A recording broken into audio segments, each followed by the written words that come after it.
All right, so get this. Presidents launching meme coins, banks hoarding Bitcoin ETFs, and even Formula One is going crypto. Wow. It's a wild world out there, but that's exactly why we're here for another deep dive. I love it. We're going to break it all down, look at the latest trends, and try to make sense of it all. And today we're dissecting a recent episode of the Blockchain DXB podcast. They're based in Dubai, and they've got their finger on the pulse of international crypto news. Yeah, Blockchain DXB always has some great insights. For sure. So let's jump right in. What's got you excited about the current crypto landscape? You know what's really fascinating to me is just how widespread this activity is. We're seeing governments, big banks, sports teams, even luxury car brands jumping into the crypto pool, and it's changing the way the whole world sees this technology. It really feels like a global awakening, right? Yeah. But let's start with the market itself. Bitcoin's price is hovering below $100,000. Should we be hitting the panic button? Well, that price dip might seem scary, but the truth is fluctuations are just part of the game in crypto. It's always been a roller coaster ride. But you know what's more interesting to me is the low volume of stablecoins we're seeing. That's a bit of a red flag. Okay, so for those of us who maybe aren't as deep in the crypto weeds, why are stablecoins such a big deal? Explain it like I'm new to the game. Sure. Think of stablecoins as the bridge between traditional money and the crypto world. When investors are feeling bullish, they tend to load up on stablecoins, ready to buy Bitcoin or other cryptocurrencies when the price is right. Low stablecoin volume suggests that dry powder, that buying power, is missing. So it's not just about the price of Bitcoin itself, but about the overall sentiment of the market. Makes sense. The Blockchain DXB podcast also mentioned low volume and decentralized finance, or DeFi. Any thoughts on that? Yeah, DeFi is definitely still in its early stages. It's an incredibly innovative space, but it's facing some growing pains right now. That lower volume could reflect concerns about security, and maybe the complexity of some of these platforms. It can be pretty intimidating for sure, especially for newcomers. So it'll be interesting to see how that space evolves in the coming months. Speaking of evolution, real-world asset tokenization is having a moment. Remember when Larry Fink, BlackRock's CEO, predicted this would be huge? Oh, yeah, absolutely. And it looks like he was right on the money. He usually is. So for anyone who's not familiar with the concept, explain what tokenization is all about. Basically, it means putting real-world assets like stocks or real estate onto a blockchain. This opens up a whole new world of possibilities for fractional ownership, increased liquidity, and faster, more efficient transactions. And it's gaining some serious traction. Which brings us to some pretty big news. Barclays Bank, one of the oldest banks in England, just bought over $131 million worth of shares in BlackRock's Bitcoin ETF. Now, that's a bold move from a legacy institution, don't you think? It's a huge deal. This isn't some fintech startup dipping their toes in the water. This is a pillar of traditional finance. A bank that's been around for centuries saying, hey, Bitcoin is an asset class we're taking seriously. So you think it's more than just a profit play? I think it's a bit of both. They're probably hedging against the risks of traditional finance while also trying to capitalize on a potentially lucrative opportunity. But regardless, it sends a powerful signal to other institutions that Bitcoin is no longer a fringe asset. And they're not alone, right? Goldman Sachs and JP Morgan have also been increasing their Bitcoin ETF holdings. It's definitely a trend. Absolutely. Institutional investors are getting more comfortable with the idea of Bitcoin as a legitimate part of their portfolio. And that shift in perception, that's a game changer. Okay, so we've got banks buying in, but what about other industries? Get this. Aston Martin's Formula One team just partnered with Coinbase, and the whole deal was paid for in cryptocurrency using the USDC stablecoin. Now, that's interesting. It's a move away from traditional fiat currency, at least within certain sectors, and Aston Martin is a global brand. Their decision to embrace crypto could inspire other companies to follow suit. It's a bold move for sure. Yeah. And it makes you wonder if we're seeing the start of a real shift away from traditional finance. It's too early to tell for sure, but it's a fascinating development to keep an eye on. Now, on a less glamorous note, let's talk about the BitConnect saga. Remember that whole thing? Oh yeah, how could I forget? Indian authorities just seized $190 million in crypto tied to that infamous Ponzi scheme that collapsed back in 2018. It's a reminder that unfortunately there are still bad actors out there. Yeah, for sure. That whole story was a wild ride. Can you give me a quick recap of what happened with BitConnect? Well, they basically lured investors with promises of ridiculously high returns, claiming their trading bot was generating these consistent profits. But in reality, it was a classic pyramid scheme where early investors were being paid with money from new recruits. And when the music stopped, billions of dollars vanished, and countless people lost their savings. Exactly. And the founder, Satish Kamiz, he's still out there somewhere. He's managed to evade capture while his victims are left to deal with the fallout. It's a stark reminder that doing your research before investing in anything is absolutely crucial, especially in the often unregulated world of crypto. Not everything that glitters is gold or Bitcoin, for that matter. You got that right. DY or do your own research. It should be the mantra of every crypto investor. Absolutely. On a more positive note, the cryptocurrency exchange Bybit just got removed from France's blacklist of financial institutions. That's got to be a big win for them. It is. It's a huge step towards regaining trust with regulators and expanding their reach in the European market. It also highlights how important compliance and transparency are for the crypto industry. So we've got banks buying Bitcoin ETFs, Formula One going crypto and exchanges fighting their way off blacklists. It's a crazy world out there. What's remarkable is the speed at which everything is changing. We're witnessing a fundamental shift in how we think about money, finance, and technology. It's a truly global phenomenon. And speaking of global Abu Dhabi's sovereign wealth fund, Mubadala also bought a significant chunk of that BlackRock Bitcoin ETF. Something like $436 million worth. Yeah, that's right. And, when you combine that with the fact that countries like the US, China, the UK, and El Salvador are all holding Bitcoin, it paints a really interesting picture. It's almost like a crypto arms race is brewing. You think countries see Bitcoin as a strategic asset? Like they're afraid of being left behind? Absolutely. Countries are starting to realize that ignoring this emerging asset class could have serious consequences. They're looking for ways to incorporate Bitcoin into their financial strategies, and that's creating a fascinating geopolitical dynamic. So while the West is trying to figure out how to regulate crypto, the Middle East seems to be going all in, not just with crypto, but with AI as well. Saudi Arabia just pumped $1.5 billion into Groq, an AI startup developing chips for large language models and chatbots. It's true. Saudi Arabia and the UAE, they're positioning themselves as leaders in the AI landscape. They see the potential for massive economic growth and technological advancement, and they're not afraid to invest heavily to achieve their goals. So we've got these two seemingly separate trends. The West is wrestling with crypto regulation, while the Middle East is embracing both crypto and AI. Do you see a connection there? There's definitely a contrast in approaches, right? The Middle East, with its younger economies, they might be more agile and willing to experiment with both technologies simultaneously. They're not as tied to existing financial systems and more open to disruption. It's a fascinating case study in how different regions are approaching the future of finance and technology. All right, ready for a story that's almost too crazy to believe, but sadly it's true. Hit me with it. I'm ready for anything. Okay, so this one involves Argentina's president, Javier Milei. He's a big Bitcoin advocate, right? Yeah, I've heard of him. What do you do? Well, someone using his official Twitter account launched a meme coin called Libra. Wait, hold on. You're saying the president's Twitter account launched a meme coin? Seriously? You heard that right. They were promoting it as this tool for economic growth and funding for small businesses. The whole thing was a complete disaster. The token's value tanked, and investors lost a lot of money. Wow, that's incredibly reckless. To launch a meme coin from the president's official account, I mean, talk about a recipe for disaster. It just undermines any trust in the government's financial judgment. Milei's office is claiming he had nothing to do with it. They deleted the tweets and distanced himself from the project, but the damage was already done. Of course they did. This is a classic example of why DYR, do your own research, is so crucial in the crypto world.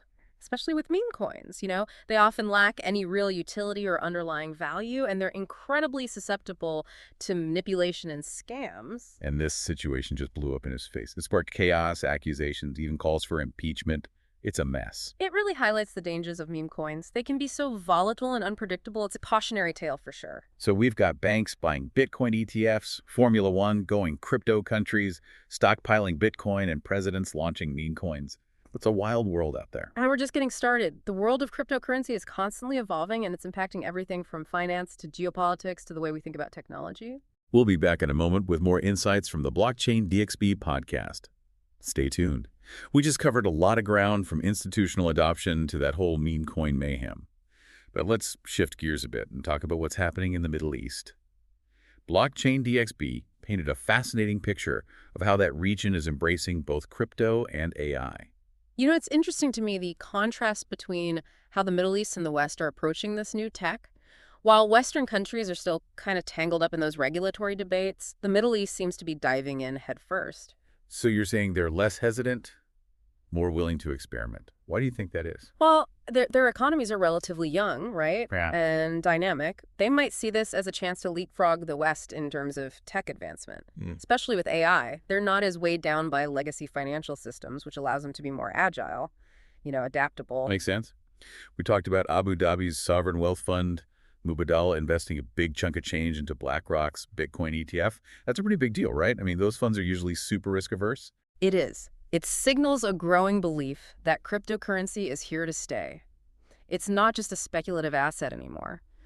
Sovereign wealth funds are looking at it as a potential store of value, a hedge against inflation, and a strategic asset in a world that's changing so rapidly. And it's not just Abu Dhabi. Saudi Arabia is pouring billions into AI. That $1.5 billion investment in Groq is a prime example. What's the strategy there? They see AI as a key driver of economic growth and diversification. Groq is developing those cutting-edge chips that are going to be essential for large language models, chatbots. It's a strategic move to position themselves at the forefront of the AI revolution. So they're thinking long-term, building the infrastructure for a future powered by AI. Yeah. It sounds like they're not just dipping their toes in the water. They're doing a cannonball right into the deep end. Exactly. They're not waiting to see how things play out. They're actively shaping the landscape, investing in research development talent. It's almost like they see the potential for a paradigm shift, a whole new way of doing business, and they want to be leading the charge. That's a great way to put it. They're not just reacting to change. They're anticipating it and positioning themselves to really capitalize on it. This begs the question. Is it a smarter strategy to embrace both crypto and AI like the Middle East seems to be doing, or focus on regulating one while pushing ahead with the other? That's a complex question. And honestly, there's no easy answer. Each region has its own strengths and weaknesses, its own regulatory frameworks, economic priorities. What works for the Middle East might not work for the West and vice versa. It's a fascinating experiment to watch unfold. We really are witnessing the birth of a new technological era, and it's playing out in real time with different players taking different approaches. And the stakes are incredibly high. The decisions made today will have consequences for years, maybe even decades to come. Yeah. For finance, technology, geopolitics. Okay, let's zoom back in on the global crypto market. We talked about that concerning trend of low stablecoin volume earlier. What does this mean for the average investor out there? Well, it's a sign of caution. Investors are hesitant. Maybe it's regulatory uncertainty, macroeconomic headwinds, or just general market jitters. It's important to remember that the crypto market, it's still relatively young and volatile. So those crazy price swings we see are just part of the game. Exactly. It's a roller coaster. You got to be prepared for the ups and the downs. What about all this talk of a crypto winter? Is that a real possibility? Predicting the future of the crypto market is notoriously difficult. There are so many factors at play. Regulation, technology, adoption rates, global events, even social media sentiment. It's a complex ecosystem. So what's your take on the situation? Are we headed for a freeze, or is this just a temporary dip? Honestly, it's too early to tell. What I can say is that the underlying technology, blockchain, that's here to stay, it has the potential to revolutionize so many industries. And that potential, that's what continues to draw investors and innovators to this space. That makes sense. It's not just about the price of Bitcoin. It's about the fundamental value proposition of blockchain. Right. And that value proposition is becoming clearer and clearer as more use cases emerge. We're seeing blockchain being applied to supply chain management, voting systems, digital identity, so much more. So even if the market goes through a downturn, the innovation and development will continue. Absolutely. The builders are still building. The innovators are still innovating. That's what makes this space so exciting. Okay, so for someone who's totally new to the crypto world, what's the most important thing to keep in mind? Do your own research. Don't just blindly follow the hype. Understand the technology, the team behind a project, the potential risks and rewards. DYOR, it's the golden rule of crypto. It really is. It's the best way to protect yourself from scams and make informed investment decisions. That whole Argentina meme coin fiasco is a perfect example of why DYOR is so important. People got caught up in the hype, didn't do their homework, and they paid the price. It's a cautionary tale for sure. Memecoins are particularly risky, especially those associated with politicians. They're often driven by speculation and hype rather than any real-world utility. And social media doesn't help, right? It amplifies the noise and makes it even harder to separate fact from fiction. Absolutely. You got to be discerning critical. Don't blindly trust what you see on Twitter or whatever. Right. Do your own research, consult reputable sources, and always remember if something sounds too good to be true, it probably is. Sound advice. We've covered a lot of ground today, from market trends to the geopolitical implications of crypto to the importance of responsible investing. We've explored the highs and lows, the opportunities and challenges of this rapidly evolving space. And there's still so much more to uncover. We'll be back in a moment to wrap things up and leave you with a thought-provoking question to ponder. Stay tuned. All right, welcome back. We've been on quite a journey through the crypto world, haven't we? Yeah, we have. It's amazing how much ground this technology covers, from meme coins to global finance. It's all connected. Definitely. Yeah. And as we wrap up this deep dive into Blockchain DXB's insights, Yeah. I'm left with a question that's been bugging me. Oh. We've talked about countries stockpiling Bitcoin, sovereign wealth funds, investing in crypto, even presidents launching their own meme coins. But what happens if a nation decides to go all in? Fully back as specific cryptocurrency or blockchain? That's a fascinating question. And honestly, it's one that I haven't seen a lot of people really digging into. Yeah, what kind of impact would that have on the global financial system? I mean, it's kind of uncharted territory, right? It is. Imagine if a major economic power, say China or Russia, were to suddenly declare Bitcoin as legal tender and start using it for all their international trade. Whoa, that would be a huge shakeup. It would. It could create this domino effect where other countries might feel pressure to follow suit, either out of economic necessity or maybe even just fear of being left behind. So it could potentially challenge the dominance of the U.S. dollar. That's Yeah. a pretty bold prediction. Well, the dollar's status as the world reserve currency has been under scrutiny for years. A strong move by another country to fully embrace crypto could accelerate that process. It's almost like a high-stakes game of chess, with each country making these strategic moves, trying to position themselves for advantage in this new financial order. Exactly. And the decisions made in the next few years, they could have huge consequences for decades to come. It's exciting, but also a little bit nerve-wracking. It definitely is. It's a lot to think about, and it highlights how important it is to stay informed about what's happening in this space. The world of crypto is moving so fast, and it's impacting everything from finance to geopolitics. It really is. And it's not just about understanding the technology, but also the broader implications, the social, economic, political forces at play. So what's your advice for our listeners? How can they stay ahead of the curve in this rapidly changing landscape? Well, first of all, don't be afraid to dive in and learn. Explore different cryptocurrencies, read about blockchain technology, experiment with different platforms, but always do your own research. DYR, right? Exactly. Don't blindly trust what you see on social media or hear from so-called experts. Think critically, question everything. And most importantly, be prepared for a wild ride. Because the crypto world, it's full of surprises. That's for sure. And on that note, we're going to wrap up this deep dive into the world of crypto. Thanks for joining us. It's been a pleasure. And as always, keep exploring, keep learning, and stay curious, because the future of finance, well, it's being written right now.